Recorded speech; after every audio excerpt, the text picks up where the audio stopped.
All right, Dan, hit me. Sure, I'm a little embarrassed by this one. Hi, LLD had the joy of seeing Dan frantically making the sponsor list for the intro at the Kioxia booth earlier. What is the most frantic last-minute work that you had to do for an LTX before? An LTX? I've had a really easy time with every LTX. I just kind of show up and I'm like, this is cool, man. And then I do my stuff. I have nothing to do with these. Man, I would say that the most frantic one for me was the story I told earlier, where we were trying to turn 2018 into not a complete disaster. Well, I know. It's because we worked really hard at the last minute to kind of turn things around a little bit. We came up with some stuff, and it was a real challenge. It was not me. I helped, but it was a team effort, and that was the most stressed I have ever been about LTX ever. Yeah. Oh, sorry, I got a message simultaneously. Hi, DLL. If cost and logistics were no issue, what would the number one thing each of you would want to make a reality for a future LTX?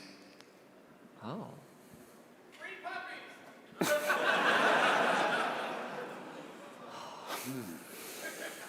Wow, that's really tough. I mean, for me, it's already gotten kind of so close to what we could have ever hoped for it to be. We wanted it to be, not just about Linus Tech Tips.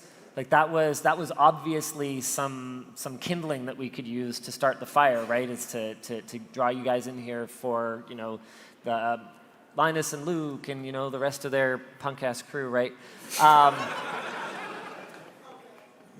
But we had the greater vision for what could make it more than just that was to make it about bringing together the community, because LTX didn't actually start as like a trade show. It didn't start as a convention. It started as a meetup.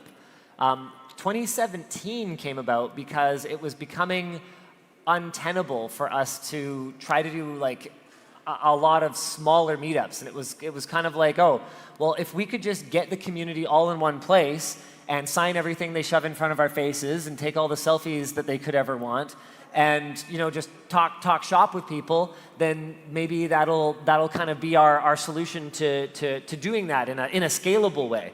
And then it was so awesome and it was so cool bringing the community together like that the next time around, we had the idea of like, oh, what if we could like bring other creators out, and then people could see more than just us, and you can kind of see how it like starts to evolve into just this ever broadening definition of community. And obviously, you have to bring brands in order to help pay for the thing, because believe it or not, we can't sell an unlimited number of whale tickets. It's funny, the whales actually asked me, why didn't you sell more whale tickets? Because you could have made this thing super mega profitable if you just sold more whale tickets. And I was like, right, but there's 5 of you here, or 6 of you, or whatever at the whale dinner.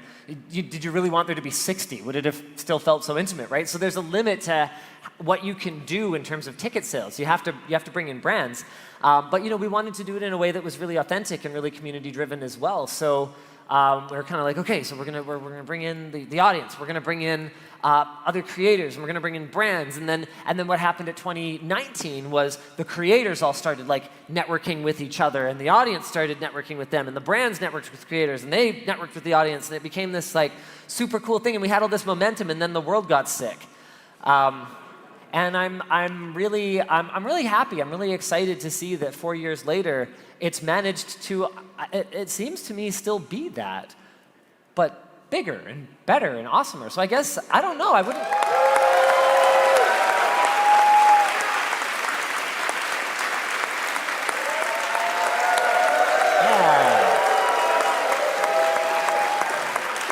I guess what I'm trying to say is I don't really think I would change anything other than, just try and make it better. Try and have the POS terminals have no connectivity issues, and try and make the lines shorter and like go wider, go broader, go more whale. Yeah, it's like all just natural progression stuff. I don't think there's anything major that it's missing. It's just, nah.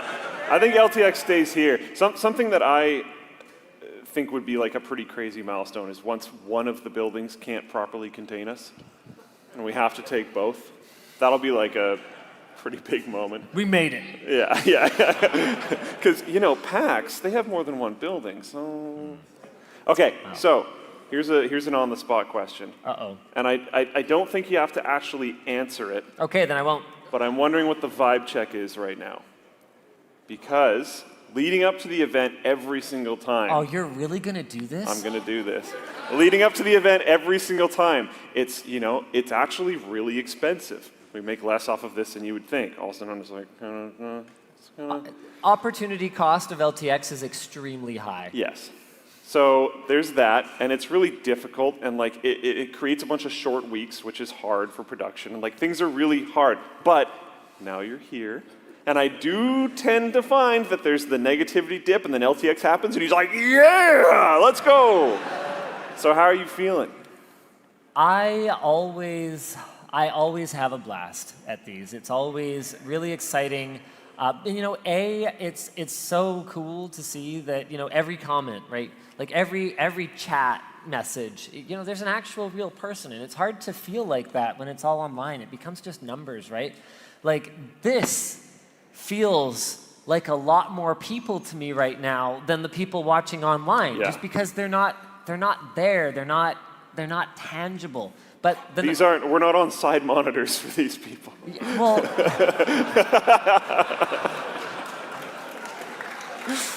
tell me in chat, do you feel personally attacked right now?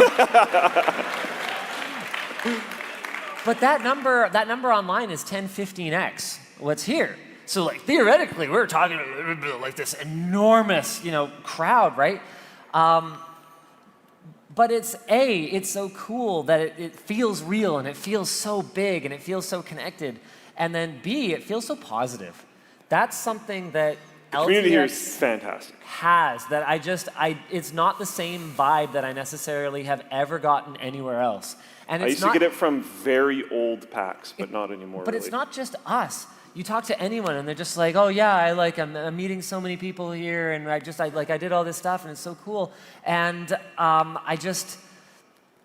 it's hard to not kind of fall in love with it, right? Not to be the sometimes boring businessy person that I've kind of become, but I think it's also a really interesting and good reminder or show, depending on how long people have been here, for certain people on the team of like why we do some of the things that we do. Sure. So you start having these conversations with people in person that are like, this is why I got into this career. This helped me get through various things. This got me interested or got myself and my partner interested in one single subject that we can bond over. That lots of different reasons why this community is important to them.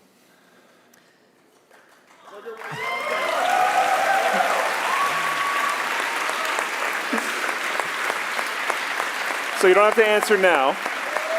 I will give you the best answer I can. Until we decide otherwise, the intention is to bring it back next year. However, we haven't booked the convention center yet. We do need to do a debrief. We need to make sure that what we're doing makes sense. Yeah. And this is one of the reasons, these kinds of really hard decisions is one of the reasons that I honestly just don't really want the pressure of being CEO anymore.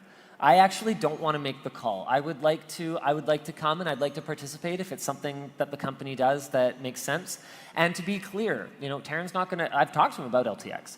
He's not going to come in and immediately go, well, the ROI on this isn't good enough. See you later, right? Like he understands the inherent value of networking with other creators, networking with the community, bringing people together.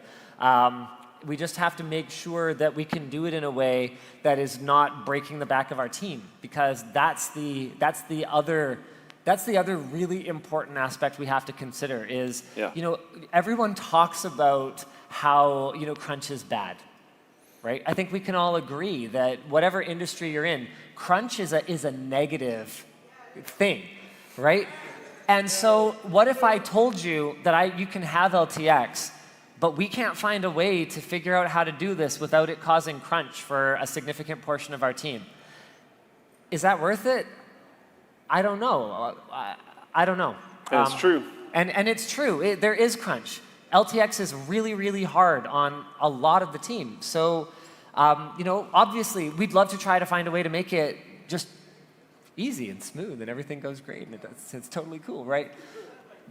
But man, the logistics, we've got like 6,000 people in here today.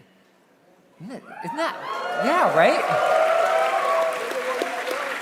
It's wild. Do you know what 2019 was? Do you know the attendee count? Chase told me today, and I think I see him at the back. Is that Chase, your silhouette? Yeah, okay. Chase, just give me a, no, you're good, you're good, you're good, you're good. But was it 2,300 at 2019? Is that a yes or a no? About 2,300. And for attendees today, we had over 4,000.